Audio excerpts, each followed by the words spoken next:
Digital 15, la señal que conecta.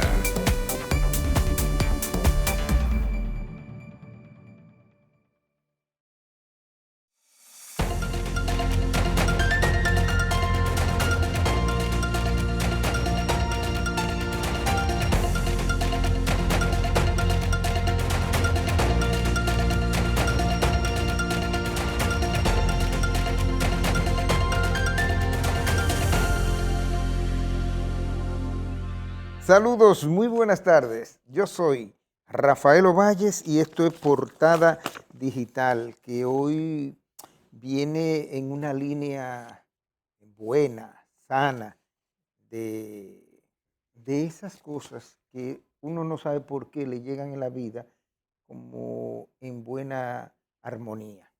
Y es justamente un programa que va a hablar sobre alguien que ha causado una empatía, yo diría, global. Tan pronto sale el nuevo Papa, pues no hay prácticamente ningún tipo de crítica. Todo el mundo lo ha aceptado, pero con un afecto y con una cercanía como si fuera alguien ya muy conocido.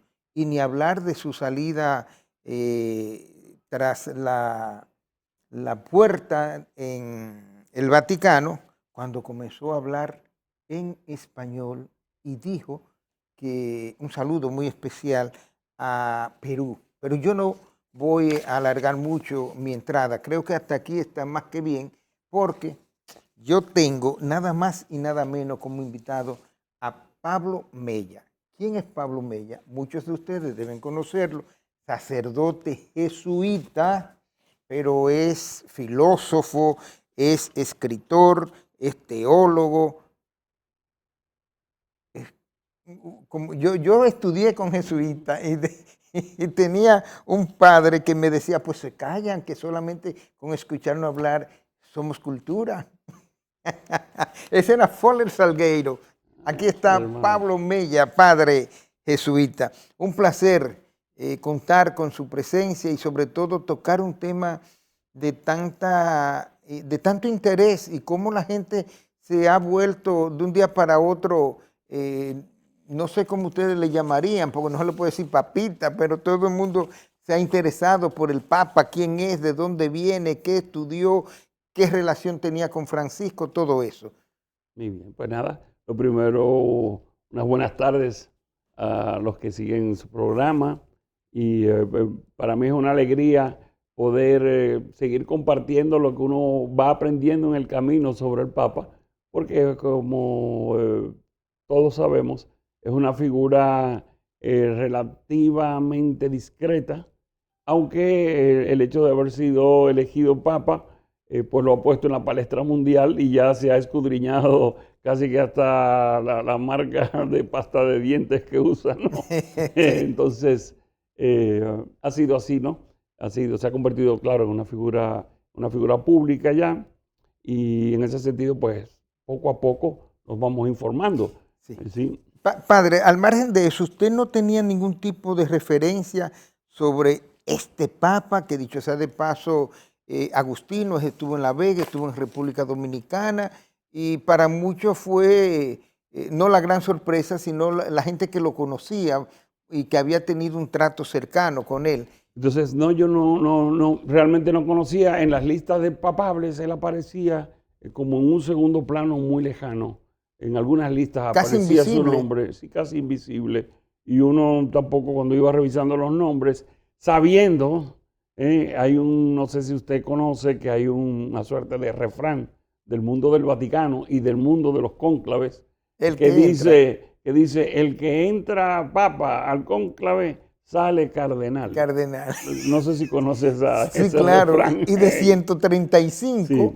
bueno, pues salieron 134 cardenales. Sí, es que es curioso, las últimas elecciones del último siglo, pues, han sido candidatos que no se esperaban, ¿no? Entonces, en ese sentido, creo que este también siguió esa regla de que él no estaba entre los así llamados favoritos, ¿no? Entonces, en ese sentido, pues, él sí es una persona del que no teníamos muchos datos. no se conocía gran cosa. Yo, salvo, como le digo, cuando revisé algunas de las listas, vi su nombre y no le presté especial atención. Yo no he tenido el gusto de conocerle, y eso que viví 6 meses en Perú y me hice muy amigo del difunto Monseñor Bambarén, que era obispo de Chimbote. Y Chimbote y Chiclayo. El Chimbote está más cerca de Lima, Chiclayo está más al norte. Y no tuve, o sea, conocí varios obispos, pero no tuve la gracia de conocer a Monseñor Prevost. Aunque creo que ahora que me pongo a calcular las fechas, es que es muy sencillo, no podía conocerlo. Claro, no podía conocerlo, es que no era obispo todavía. No. Cuando yo estuve en 2000. Pero en usted 2012. llegó a conocer Chiclayo, o sea, la ciudad. No, yo conocí Chimbote. Sí sabe que era algo, diríamos, una ciudad pequeña relativamente, y donde había mucha gente pobre. Exactamente, el norte de Perú, lo que está fuera de los, vamos a decir, los circuitos importantes, y por la situación desértica de toda la costa peruana, tienden a ser comunidades un poco desfavorecidas. Sí. Volviendo a la pregunta anterior y a la entrada de los cardenales, que entran como papa y que salen como cardenales, ¿qué es lo que se mueve dentro de la Sistina tan complejo, los intereses que chocan y que la gente no conoce? Incluso hay libros que hablan del poder detrás del Papa, del Vaticano después de las 12. Yo no sé si usted conoce ese libro, pero yo tengo ese libro y otro. No Yo estaba chiquito y por tanto usted no había nacido. Cuando me regalaron dos, ese y otro, el Vaticano después de la 12, y otro que se llamaba La Sotana Roja, si mal no recuerdo. Yo he leído más bien algunos de los thrillers, sobre todo de Morris West, sí. Y bueno, y algunos segmentos de historia de la iglesia. Mire, yo diría, a mí lo que se me ocurre responder así de una manera un poco esquemática y genérica es que depende de los siglos, ¿no? Depende de los siglos. Entonces, por ejemplo, en el siglo XI las monarquías influían mucho, y en ese sentido había auténticos financiamientos para nombrar candidatos, porque en esa época la iglesia era, vamos a decir así, mundanamente más poderosa que lo que es ahora. Claro. Yo creo que en este momento la iglesia católica... Había más oro, ¿no? Supuestamente. No, sobre todo para lo que se llama la historia la historia social y la transformación económica.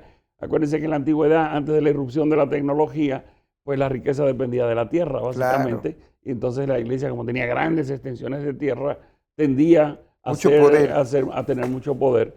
Y entonces en esa época era también clave tener control o influencias sobre esta figura que es el Papa.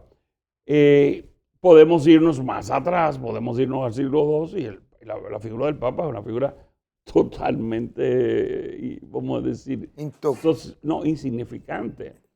O sea, la iglesia comienza a tomar poder en el siglo IV. La iglesia, según la versión que tenemos de la iglesia católica... ¿Con San Pedro no? Claro, San Pedro era un campesino, bueno, un pescador, pero campesino en el sentido que vivía de la tierra, o bueno, en este caso de un lago, ¿no? O sea, la iglesia toma cierto poder después del siglo IV. Entonces, yo diría, como digo, en una respuesta muy genérica, yo diría lo siguiente. Los 4 primeros siglos, quién sabe cómo eran las elecciones, y no eran totalmente distintas. Por ejemplo, la noción de cónclave es del siglo XI. Ahí aparece el primer cónclave. El cónclave como sistema de elección, ¿no? Entonces, yo diría hasta el siglo XI, XII, por ahí, pues, y desde el siglo IV, influencia de los poderes sobre los líderes religiosos. Después llega un momento en que las disputas pueden haber sido marcadas más por las, vamos a llamarle así, tendencias espirituales o maneras de ver la iglesia, etcétera, por la preeminencia de ciertos grupos organizados. Y yo diría que en el último siglo, pues básicamente nace de un proceso de discusión, de puntos de vista, de momentos de oración, de desencuentros. Eso es lo que trae este siglo, diría. Yo diría, sí, yo no creo que haya toda esa, ¿cómo diría? Poderes, Sí, todas esas cosas. intereses. Y bueno, y la prueba ha sido este Papa. Es decir, todas las teorías que hicieron los vaticanistas, todas se cayeron por tierra. Entonces yo creo que los vaticanistas, que así se llaman, son los periodistas especializados en el Vaticano, que son nuestras fuentes. O sea, cuando uno le piden hablar sobre estos temas, uno va a los vaticanistas. Y yo no soy un vaticanista, yo soy un consumidor de noticias con cierto grado de criticidad, diría yo, así me percibo. Esos yo, periodistas ¿no? Sí. Tienen mucha cercanía con los papas, incluso cuando muere Francisco, ¿cómo se llama el mapa? El de CNN, No, ya. Hasta lloró.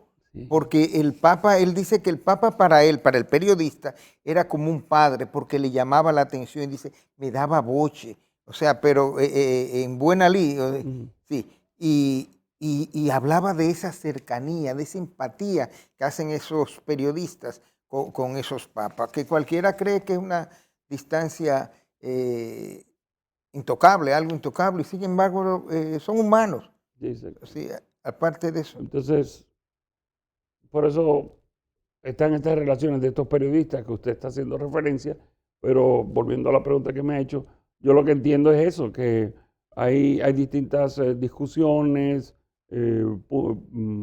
puntos de vista de cómo debe ser llevada la iglesia. La iglesia es una institución milenaria y enorme, es decir, 1.400 son 1.400 millones de personas, son el 17% de la población mundial, que no es, o sea, no hay ninguna religión organizada más no grande. es lo que se dice comúnmente, paja de coco. Sí, no es paja de coco. O sea, es una...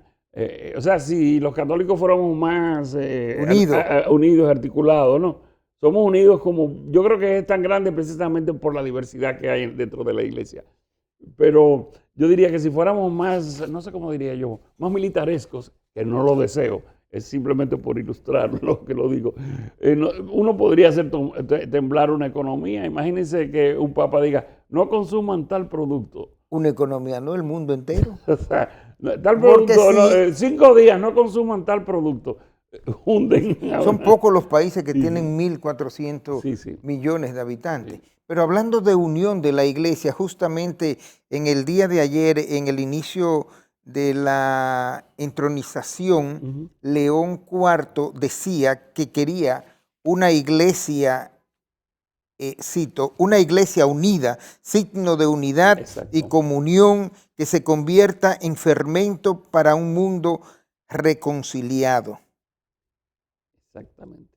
Y agregaba, iglesia a superar sus divisiones, o sea, llamaba a la iglesia a superar las divisiones y a tender puentes con las otras religiones y ramas del cristianismo. Claro.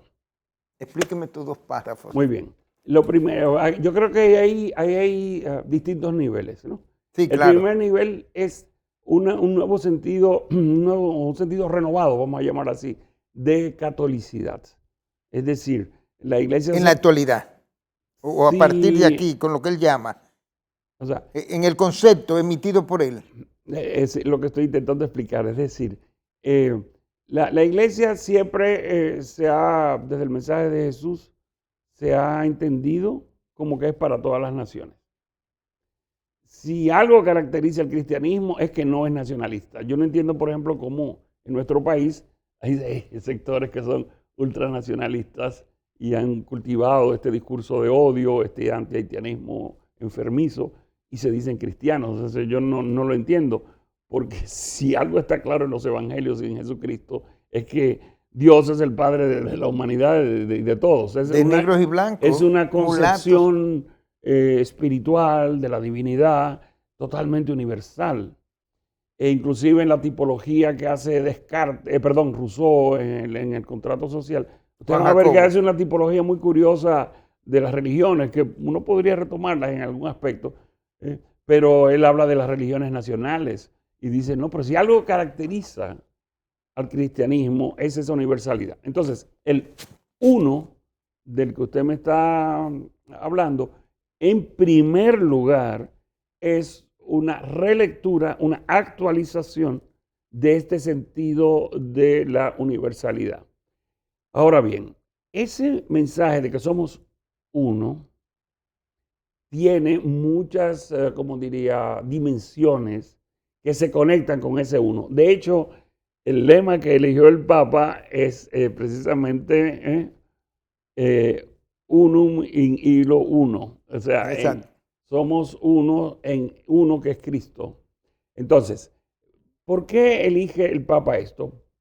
Ahora vienen las distintas dimensiones, ¿no? Evidentemente, la primera afirmación que se me ocurre hacer es netamente teológica y espiritual. Dios, solamente hay un Dios. O sea, es solamente un Dios. Si ustedes quieren un posicionamiento teológico. Segunda afirmación. Venimos de un, ¿cómo diría yo? De una gestión de la iglesia que polarizó demasiado a la iglesia. Totalmente. Y en otras declaraciones que yo he dicho antes de la elección, yo digo, espero un papa que ayude a enfrentar y a trabajar esa polarización que yo diría que nos ha hecho cierto bien, porque cuando uno está como muy acomodado, uno deja pasar todo como así. Una cierta polarización en algún momento ayuda a madurar. El enfrentamiento. Ajá, bueno, por ahí no, Heráclito, ¿no? Ponemos Heráclito de Éfeso. Heráclito de Éfeso, o sea, la idea de que las cosas a veces necesitan un poquito de tensión, de choque para que funcione. Ok. Entonces, necesitamos bajar un poco esta polarización. Y yo creo que ese es el segundo aspecto de este uno. El primero yo le llamé netamente teológico. El segundo vamos a llamarle eclesiológico, en el sentido de que la iglesia tiene que ser uno. El tercer aspecto que yo creo que es importante es que esta polarización que hemos vivido en la iglesia en los últimos 10 años más o menos, y que estamos llamados a suavizar, no a eliminar del todo, entiendo yo, esa polarización está también en la sociedad. Y lo vemos sobre todo, porque es el escaparate más notorio, pero lo vemos sobre todo en la situación política norteamericana de los últimos... Mírenlo ahí. Claro, de los últimos. Ya era la próxima pregunta. Sí. Entonces, la tumbó. Claro. Entonces, la polarización, tuvimos elecciones, ha habido elecciones esta semana en Europa y se ve el mismo fenómeno. Es decir, polarización. La polarización. Aquí la polarización, lo que pasa es que aquí la polarización se ha dado a través del tema haitiano, ¿no? Es decir, Haití aparece como una especie de tercer elemento para polarizar posiciones más, vamos a llamarle así. A mí no me gusta ya decir ni izquierda, derecha, ni nada. No sé cómo llamarle a cada una de las posiciones, pero vamos a llamarle, vamos a llamarle las posiciones que se autocomprenden como salvadoras de la patria y las posiciones... La ultraderecha. Sí, es que esas son las etiquetas que estoy evitando, porque escribí un artículo precisamente que una de las cosas que tenemos que comenzar a aprender es a no ponernos etiquetas. Entonces, porque si seguimos poniéndonos etiquetas, no vamos a avanzar en la comprensión del problema, ¿no? Entonces, por un lado, vamos a llamarle a esto, no sé, pues yo digo las autocomprensiones. Yo intento utilizar las mismas denominaciones que se dan los actores, ¿no? Entonces, vamos a llamarle los patriotas a un grupo y a otro grupo los de los derechos humanos. Patriota entre comillas, porque usted sabe lo que es un patriota. Sí, bueno, yo me considero patriota, por eso mismo. Sí, pero usted escribió Los espejos de Duarte. Sí. Y usted escudriñó la vida de los Duarte. Sí. O sea, que ahí hay patriotas. Sí, el siglo XIX lo Y trabaja. Patricia sería entonces. Sí. Entonces, hay esta polarización y este sería, como digo, es un fenómeno social. Y a mí me parece que el tercer aspecto, que es el primero es teológico, el segundo eclesiológico, el tercero yo le llamaría geopolítico. Y el cuarto, ya usted lo señaló, el cuarto le podríamos llamar ecuménico e interreligioso. Es decir, una persona, como en mi caso, o como podría ser la institución de la Iglesia Católica, que socialmente se presenta como una religión, tiene que dar cuenta del hecho de que hay otras religiones. Entonces usted puede tratar eso, se me ocurre a mí, de 3 maneras distintas. Se me ocurre a mí. Tal vez hay más maneras, pero es para simplificar la cosa, ¿no? La primera es negar, el otro es enemigo, yo lo mando al infierno lo más rápido que pueda. Que hay gente que trabaja así, ¿no? El otro es la encarnación del demonio y que se vaya para el infierno. Bueno, vamos a llamarle eso la aniquilación. Y mandan para el infierno permanentemente. Sí, permanente. Esa es la primera. La segunda es algo así como la ignorancia, ¿no? La ignorancia, es decir, bueno, que sería la posición, grosso modo, de la tolerancia y liberal, ¿no? Correcto. El enfoque más burgués. Bueno, cada uno cree lo que cree, usted crea lo que crea, usted sigue con lo suyo, contarle que usted no se meta conmigo. Y entonces vamos a respetar. Entonces, esa yo le llamaría, que es la posición que ha dominado en la modernidad occidental, ¿no? Que es la tolerancia. Y la tercera, que es la que el Papa está trabajando, es el diálogo interreligioso, que es, vamos a ver en qué coincidimos, en qué no coincidimos, y vamos a trabajar juntos, y vamos a buscar y ayudarnos, porque hay aspectos de... Que no se polaricen. Exactamente, porque es el único camino de superar la polarización. Entonces, lograr el crecimiento que tanto Francisco como abogan por eso. Entonces, este es lo que yo llamaría el cuarto sentido del uno, ¿no? Es cómo trabajar en la esfera concretamente, podríamos llamar, si fuéramos de ciencias sociales, diríamos la esfera cultural o simbólica. Como estamos hablando de religión, vamos entonces a decir, en la esfera de la búsqueda de Dios, de las espiritualidades, cómo lograr que aprendamos los unos de los otros, reconozcamos en el otro que ha avanzado en ciertos aspectos y que el otro reconozca en mí que hay ciertos aspectos que son interesantes. Esto, que es la postura, por ejemplo, cuando yo enseño teología y filosofía, es lo que yo enseño normalmente. Sí, claro. Por eso estoy muy contento con este Papa. Esta postura tiene como un fundamento teológico muy sólido y filosófico, que es el siguiente. Es que si usted cree en Dios, ¿verdad? Porque tenemos además el tema del agnosticismo y del ateísmo, ¿no? Es correcto. Pero los números mundiales, más o menos que yo manejo, algo así como el 90% de la población tiene algún tipo de creencia. Entonces, las personas que son o ateas o agnósticas serían un 10% del mundo entero. O sea que la gran mayoría de la masa tiene algún tipo de creencia. Puede ser más cósmica, puede ser más naturalista, puede ser más telúrica, en fin. Puede ser más, como se dice, uránica, es decir, Dios que está en los cielos, que el judeocristianismo o el mundo musulmán. Entonces, si hay una búsqueda de trascendencia, no puede ser, como vemos en ciertas zonas del mundo. Vamos a tener que pausar, entonces vamos a quedar en la búsqueda de trascendencia. Bueno, perfecto. Y vamos a ver también, porque me imagino que las personas están ansiosas de saber si sí o si no. Si el Papa León XIV tiene o no sangre dominicana. Porque eso es como un morbo. Sí. Pero vamos a ver qué sabe el padre que nosotros no sabemos. Pausamos y en breve retornamos con nuestro invitado, el padre jesuita, el hermano. Padre, el sacerdote. Pero hermano no. Bueno, hermano. Porque los míos eran hermanos, el hermano Salgueiro era hermano. Hermano Salgueiro. Sí. Filósofo Pablo Mella, nuestro invitado.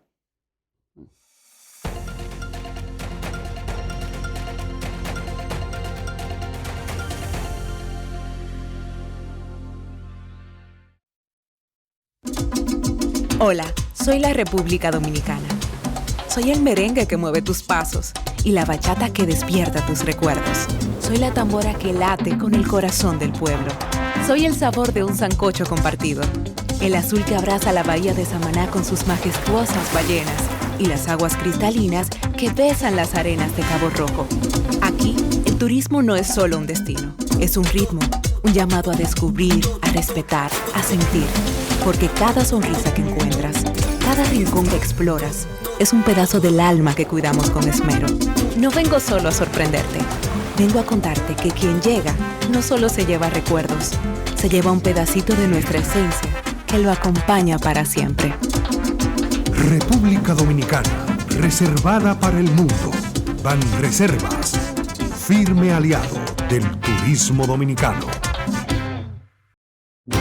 En Infotep estamos comprometidos en llevar la formación técnico-profesional al siguiente nivel. Nos motiva el deseo de transformar vidas y edificar un futuro lleno de oportunidades. Con la nueva red unificada de la formación técnico-profesional, la innovación y el conocimiento se fusionan para impulsar el crecimiento. Conectamos con 5 localidades, un data center propio y una nube privada que garantiza acceso a contenidos de valor, y con inteligencia artificial personalizamos el proceso de enseñanza-aprendizaje. Apostamos por la innovación y la excelencia formativa. Infotep, capacitar es progresar. Arrancó la mañana y Juan comienza su día con Viva. Se conecta de una vez mientras se toma su cafecito. Ahora sí, con su paquete prepago, Juan para conectado la semana entera, sin sofocarse por quedarse sin internet. A mediodía, Juan aprovecha su WhatsApp libre para enfriarse con la novia. Cuando regresa, no desaprovecha ni un minuto y utiliza su internet MiFi para estar siempre adelante. En tu día a día con Viva estás tranquilo. Más data, más beneficios al mejor precio. Cambia el chip, cambia a Viva. Estamos de tu lado. En medio de alegría y satisfacción, el grupo de Medios Telemicro entregó los vehículos nuevos de paquete 0 kilómetro a los empleados reconocidos por su ardua labor y excelente desempeño en nuestras empresas. Muchas gracias a la empresa, recibimos este reconocimiento muy contentos y agradecidos con Dios primero y luego de permanecer tanto tiempo acá en la empresa, que ya es como una familia realmente. Solo el grupo de Medios Telemicro sabe hacerlo.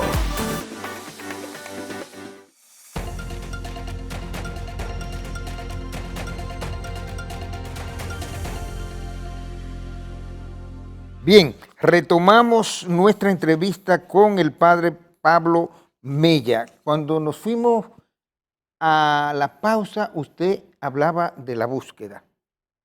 Estamos hablando de en qué sentido el Papa hoy, que su lema, maneja la idea de uno o de unidad. Sí, del uno, sí, correcto. De la unidad. Y habíamos dicho antes de la pausa que habíamos tocado las 4 dimensiones, pero la cuarta fue interrumpida. La primera es la misma idea de que Dios es uno, ¿no? Es una afirmación monoteísta que decimos.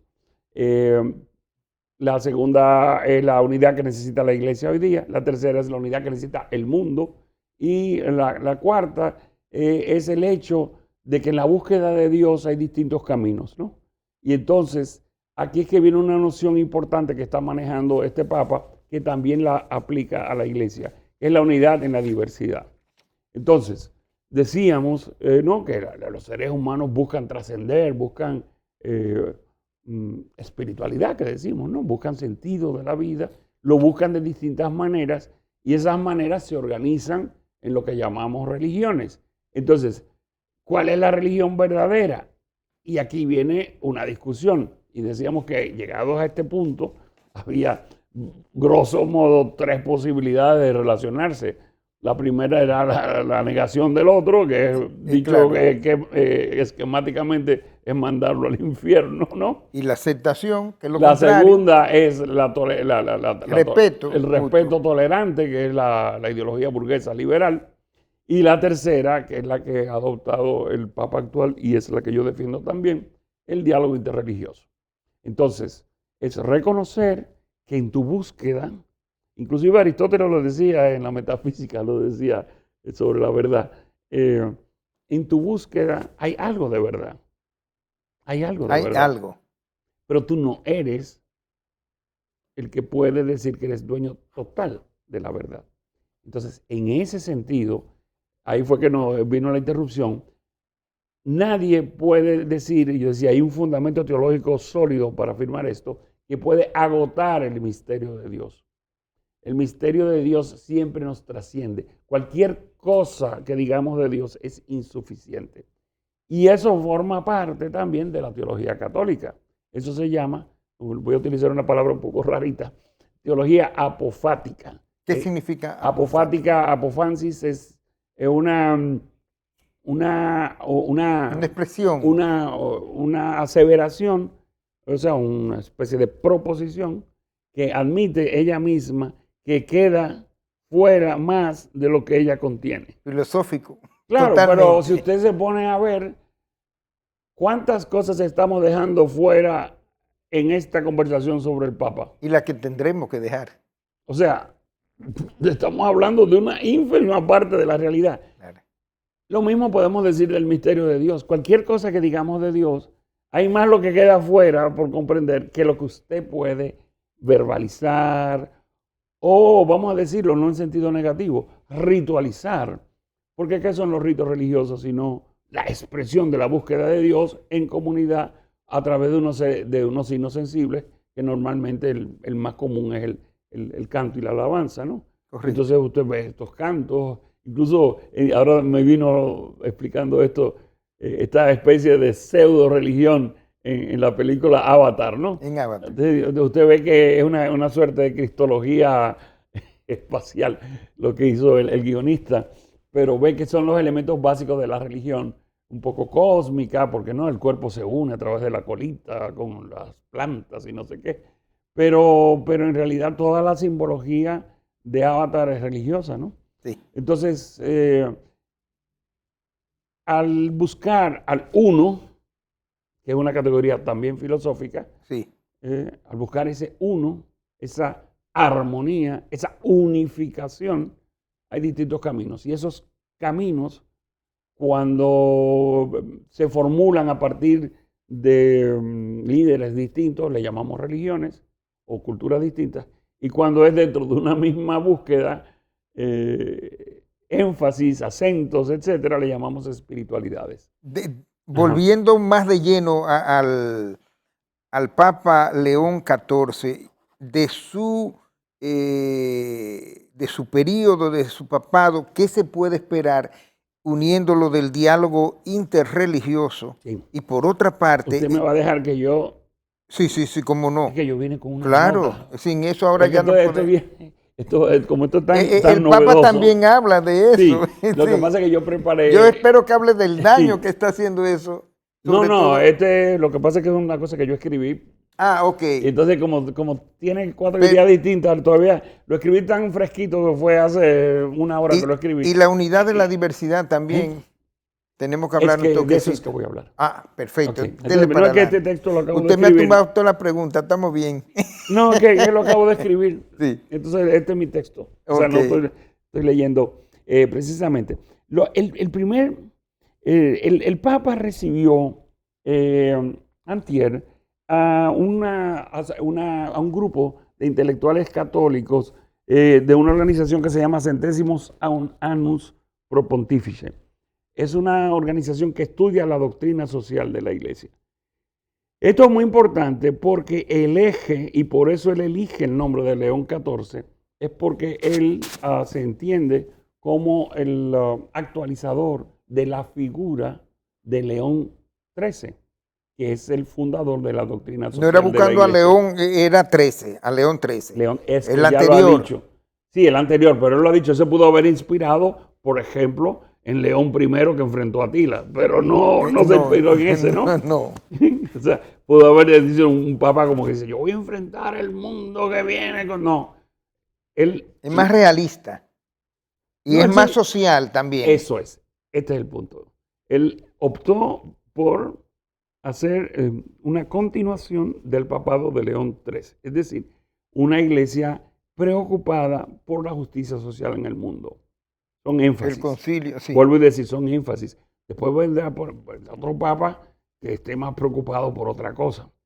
Pero este eligió eso. Pero Entonces, este está metiéndose dentro de la línea de Francisco, que es lo más importante. exactamente, pero porque ahí con puede una venir- línea propia. Claro, Entonces, pensamiento yo propio. el artículo que lo estoy preparando, que lo voy a publicar, lo voy a enviar mañana, amigo del hogar, yo lo he titulado, lo estoy leyendo antes de publicarlo, La doctrina social de la Iglesia como puente de diálogo a propósito de un discurso del Papa León XIV. Perfecto. Entonces, hay que tomar todas estas cosas, son metáforas que también lo de Puente está citando indirectamente, eso se llama un intertexto, ¿no? Está citando a Francisco, pero también está criticando la noción de muro. Sí. Puente es lo contrario de muro. Es unión, puente es unión. Puente es unión. Entonces, Muro es separación. Entonces, si ustedes quieren esa cara, los migrantes. Tenemos muro. que hablar de migración dele rápido. Evidentemente, este es un papa que va a continuar eso. Entonces, él lo que va a decir es lo siguiente. 3 ideas cuando recibió esta comisión antes de ayer. 3 ideas por eso que la quiero leer, porque léanla perfectamente. yo quería traerla en la memoria, pero no me dio tiempo. El espacio es suyo, padre. Léanla. No, es que yo acabé de escribir esto hace una hora. Exacto. Entonces todavía... Está muy fresco. Ajá, ¿cómo se llama? No me ha calado para adentro. Entonces, primero, el eje del Papa es la doctrina social de la Iglesia y una interpretación de la doctrina social de la Iglesia. Y él va a decir lo siguiente, y cito, tenemos que servirnos de la doctrina social de la Iglesia, cita, como instrumento de paz y de diálogo para construir puentes de fraternidad universal. Termina la cita. Unificación. El uno, sí, universal. Sí. Uno versum. O sea, aquí hay escúchenme la palabra también, una metafísica. Es decir, es el universo. O sea, es como verter en el uno la diversidad. Pero una manera de integrarla donde la diversidad no queda anulada. No. Es que sería muy... Yo le digo... Hay espacio para todo. El uno se fortalece. Y no es que es así, es decir, imagínense que todo fuera gris, o sea... Pero vamos bien entonces, con la diversidad. Entonces, vuelvo y cito las palabras del Papa. Dice, es que él está dando la clave de su pontificado, de él. Que es lo que estamos tratando. Entonces, ¿qué es lo que estamos tratando? Entonces dice, yo quiero que lean la doctrina social de la Iglesia, y después voy a decir una cosa que me puso más feliz todavía. Qué bueno. Que lean la doctrina social de la Iglesia, vuelvo y cito, comillas, como instrumento de paz. Sí. Fíjense que yo puedo agarrar la Biblia o cualquier texto, y volvamos al esquema que decíamos del diálogo interreligioso. Yo puedo agarrar la Biblia o una doctrina de la Iglesia para insultarlo. Usted es un increyente. Él está diciendo, estudie esto para que usted aprenda a dialogar. Y para que no le digan insignificante que muchas veces. Para construir fuentes, y aquí otra cita indirecta del Papa Francisco, la fraternidad universal. Volvemos al tema, Fratelli Tutti, todos somos hermanos. ¿Quién enseñó eso? Nuestro Señor Jesucristo.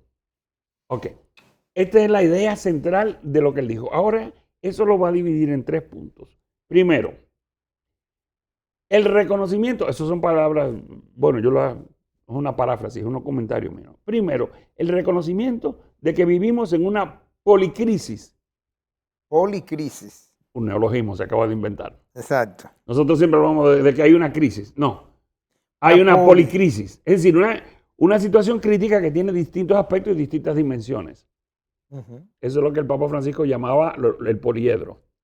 Es que aquí hay muchas citas indirectas del Papa Francisco. Exacto. Okay. El reconocimiento de que vivimos en una policrisis donde convergen múltiples desafíos simultáneos. Pero es que uno, por ejemplo, escúcheme el ejemplo, yo espero que no sea así, que usted tiene un hijo que tiene el problema A y una hija que tiene el problema Z. Pero no, son hijos. Son 2 hijos y son 2 problemas distintos. Exacto. Usted dice, no, yo me voy a dedicar a A y voy a dejar Z de lado. ¿Por qué? Porque A es importante. No, cada uno es importante a su manera. Exacto. Okay. Entonces la policrisis, donde convergen, porque este es el tema, si uno complejiza la vista, complejiza también la manera en que se relaciona y la manera en cómo él va a decir más adelante. El problema no es cómo lo solucionamos, sino cómo nos acercamos a solucionarlo. Entonces es muy fácil, volviendo a un tema que hemos sacado varias veces aquí, decir que toda la culpa lo tiene la migración, que los hospitales no funcionan porque hay señoras dando a luz. O sea, eso es una cosa absurda. O sea, la reducción del problema, por ejemplo, de la salud en el país. Eso es una realidad y lo estamos viendo como problema. Es una realidad y es un aspecto. Y hay que verlo como realidad. Como un aspecto, pero el error no es que no se vea Perdón, el error no es que se vea, sino que se reduzca la explicación a eso. A eso. Ok. Entonces, por eso es que le habla de convergen múltiples desafíos simultáneos. Guerras, cambio climático, desigualdades crecientes, migraciones forzadas, pobreza estigmatizada. Este es pobre porque es un vago. O bueno, para decirlo en dominicano, estos son pobres porque viven en el teteo. Entonces eso se llama estigmatización. Innovaciones tecnológicas disruptivas. Ya se ha pronunciado 2 veces sobre inteligencia artificial. Sobre la inteligencia artificial. Y precarización laboral. Señores, nadie está hablando de la precarización laboral. Aquí podremos venir a esta misma empresa y ver cuánta gente está contratada sin seguro social, no, o sea, estamos en lo que se llama el nuevo consenso de Washington, una precarización del trabajo. ¿Están viendo? Está citando a León 13 ahí. Okay. Correcto. Segundo punto, ese es el primero. Segundo, la afirmación de que más importante, aquí viene la frase, me encantó, más importante que los problemas o sus respuestas, o sea, más importante, imagínense que su hijo se retrasó con el pago del banco y no le pagaron y tal, y usted tiene que meter unos chelitos para que no le metan una multa. Papá, dame tanto para pagar la tarjeta. Está bien, perfecto. ¿Y tú, para que no se le vaya el problema a los judiciales. Ajá. Entonces, bueno, está bien, mijo, papá. El Papa está diciendo, la afirmación de que es más importante que los problemas o sus respuestas, en este caso es, mira, mijo, aquí están los cuartos. Es correcto. Es el modo en que lo afrontamos. Imagínense que usted junto con el dinero que le está dando a su hijo le dice, porque yo te he dicho que tú eres un sí, que no sirve para nada, que qué sé yo qué. No. Y tampoco si su hijo, escúcheme, el hijo del señor está Ovalle bien, muy bien. Es un ejemplo hipotético, ¿no? Porque va y me coge después ojerizo a su hijo. Entonces, mire, si usted le dice, no, él es realmente un irresponsable, y usted viene y dice, no, mi hijo, eso no es nada, toma aquí los cuartos. Usted lo está mal educando. Usted tiene que confrontarlo. Totalmente. Usted está viendo la frase. El problema no es la respuesta, porque la respuesta es darle los cuartos. Y ya se solucionó fácil. Y entonces ese es el tema. Pero lo está mal. No, el problema va a seguir y se va a profundizar. Claro. Ok, entonces, más importante que los problemas o su respuesta, ese es el modo en que los afrontamos. Entonces, con criterios éticos y de apertura a la gracia divina. Hay que permanecer abiertos. ¿Cuánta gente nos estamos encerrando? El otro. Ábrase, hermano. Ábrase, escuche, ábrase. Y así que se está viendo la iglesia, o sea, y es lo que se está buscando. Y tercer elemento, de apertura. Y esta fue lo que decía que me mató, y con eso nos vamos, que ya no están haciendo los camarógrafos señales. Tercero, la redefinición de doctrina. Acuérdense, doctrina social de la iglesia. Es correcto. Esto es lo que a mí, yo digo, ay Dios mío. Brasil y eso por ahí. La redefinición de doctrina, no como un conjunto rígido de ideas, sino, cita, como un camino común, coral, porque un coro tiene 4 voces.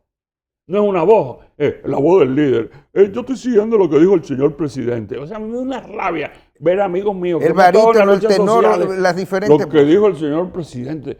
O yo que estuve en el gobierno de usted, ¿no?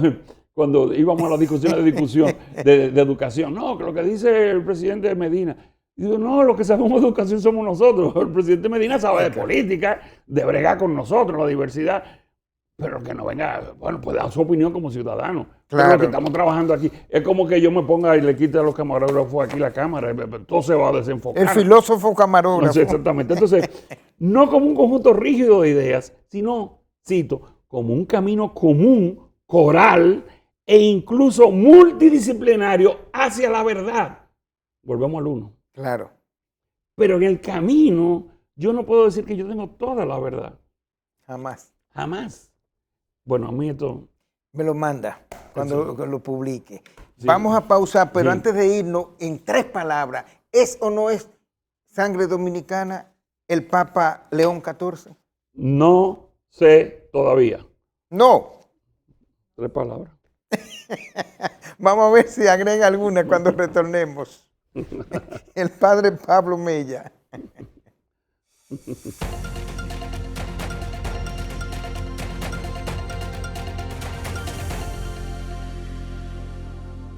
En estos 58 años, hemos sido el impulso que mueve el comercio, favoreciendo la inversión extranjera y brindando oportunidades para nuestra gente. Hemos sembrado la semilla que nos permite cosechar y exportar nuestra alegría y sonrisas propias de lo hecho en RD. 58 años siendo el apoyo incondicional de las industrias, forjadores del comercio e impulsadores de la MIPYMES. Somos el Ministerio de Industria, Comercio y MIPYMES y estamos junto a ti. ¿Qué vas a desayunar? Un queso blanco frito rica, tostadito, cremoso y suave. El más rico encima de un mangú. Preempacado, higiénico y confiable en presentaciones de media y 2 libras. Queso blanco de freír rica, la manera rica de empezar tu día. Cuando se trata de ahorro, sabemos que cada peso cuenta. Y más cuando se trata de tu internet. Tu plan. ¿Cuánto te cuesta? Saca los numeritos. ¿Acaso tienes WhatsApp gratis sin que se consuma tu data? Así como si tuvieras un pase VIP para WhatsApp. O ahorrarte un 34% en tu prepago. Necesitas una compañía que te dé mucho más. Con planes desde 14 gigas por tan solo 360 pesos. Lo que pagas por tu data debe ser tan importante como los likes en tus fotos. Porque el ahorro no es un juego. Somos directos con lo que decimos y con nuestros precios. Porque el ahorro debería ser viral. Cambia el chip. ¡Viva! Estamos de tu lado.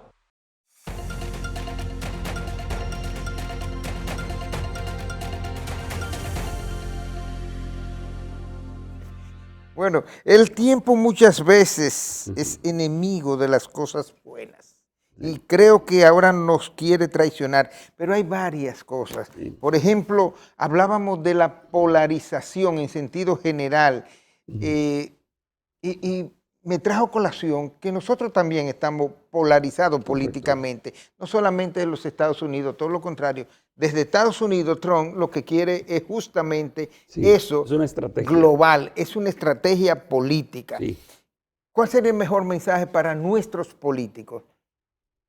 Yo lo que entiendo es, en la misma línea de los puntos que hemos trabajado del Papa, hay que trabajar en la línea de la escucha de calidad de las diversas posiciones. Y como dice el Papa en esta frase que yo leí antes del intervalo, mirar la verdad. Es decir, no separar la vista de la verdad. En el caso que más tenso nos tiene, porque no es el único problema, nosotros podríamos aquí hablar, por ejemplo, de la privatización de la salud. Y educación. O de la famosa calidad de la educación. Podríamos hablar también del turismo que queremos. Pero migración, que es lo que tenemos más. Podemos volver al tema de cómo tratar la minería.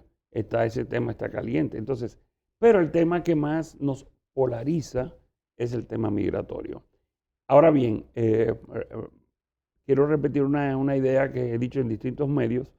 No somos los únicos que estamos polarizados por ese tema, como vimos en la cita del Papa León y como vimos también reiteradamente en las enseñanzas del difunto Papa Francisco, ¿no? Entonces, yo lo que creo es, volviendo a la última idea que estaba dando, es mirar hacia la verdad y tener un mínimo que es duro de honestidad hacia la verdad. ¿Cuál es la verdad? Entonces, claro, depende del tema, pero la verdad, yo diría que hay 2 tipos de verdades, ¿no? Vamos a llamarle así. La verdad objetiva, como por ejemplo, nos quedan 3 minutos de programa. ¿Y la relativa qué nos da? Y la verdad, no vamos a llamarle, yo no me acuerdo el término en griego, no, la verdad que se construye conjunto, que son los acuerdos sociales. Hay un metafísico norteamericano que se llama John Searle, y él le llama al primero hecho físico y al segundo le llama hecho institucional. Hay hechos que dependen del acuerdo. El ejemplo más claro de un hecho institucional es el dinero. El dinero, ¿qué hace que un pedazo de papel me ayude a comprar una cosa en una esquina? Que hay un ordenamiento social que nos ha puesto de acuerdo para darle valor a eso. Pero eso es un pedazo de papel. Totalmente. Ok, entonces, el hecho es, vamos a decir, pedazo de papel. El hecho institucional es 100 pesos, 200 pesos, y yo distingo por un colorcito que le pongo y por un número que le pongo. Pero físicamente es el mismo papel. Es un papel. Ok, entonces, por eso digo que en las verdades habría que distinguir por lo menos dos tipos de cosas. Y yo lo que entiendo es que la política es un hecho institucional, multidimensional, como dice el Papa, y que no de entrada, no siempre tenemos claro cuál va a ser el resultado, porque hay un componente de ensayo-error concretamente en la política. Yo creo que el tema en este momento es la regularización. Entonces, hay que hablar en serio sobre la regularización y cómo hacerla. Y ahí tiene que participar otro elemento fundamental, todos los actores sociales, no solamente los 4 iluminados que se reunieron, porque no son iluminados y lo han probado. La mayoría de sectores, sí, pero obviamente el Papa también hablaba de la unificación, del uno. Sí, pero acuérdense, es un uno donde que respeta la diversidad de la realidad. Pero la polarización ahora. La polarización es la negación de esa unidad en la diversidad. Perfecto. La polarización es la simplificación y la instalación o la legitimación de la aniquilación del otro. Sí. Que lo estamos diciendo, yo te acabo a ti, o dicho en términos religiosos, yo te mando al infierno. Entonces, a las 3 palabras de la genealogía del Papa, no hay algo más que agregar. Queda un minuto, padre. Un minuto, ¿no? Usted me decía 3 palabras y yo le decía, busqué las 3, dice, todavía no sé. Exacto. Es lo siguiente, el tema es que todos los papeles que han aparecido son que han mostrado son el acta de matrimonio del abuelo del Papa. Exacto. Y 2 censos. Uno de 1910, uno de 1900 y otro de 1910. Entonces, nadie ha mostrado actas de bautismo o de nacimiento. Entonces, aquí viene yo me fui al arzobispado, me pasé chequeando todo el año 1864 y encontré un acta de un José Martínez, nacido en enero de 1864 en Santo Domingo. Ese sería el abuelo. Ese sería el abuelo, pero hay 2 problemas que son muy gruesos, ¿no? El primero es que no dice Joseph, sino José. Sí, claro. Eso se podría resolver muy fácil diciendo que, ¿cómo se llama? Que bueno, que cuando uno cambia de país, como gente que uno... ¿Lo dominicanizaron? Sí, o en este caso lo anglicizaron, ¿no? Anglicizaron. Ok. Y la otra es que el nombre de la madre no coincide. Entonces ahí... La Martínez, no. No, de la madre del Martínez. Exacto. Sí, el abuelo. El abuelo, que es una tal Ramos. Aquí no aparece otra señora. Pero yo lo voy a publicar el artículo, nadie ha enseñado un acta y mientras tanto hay 4 datos que coinciden.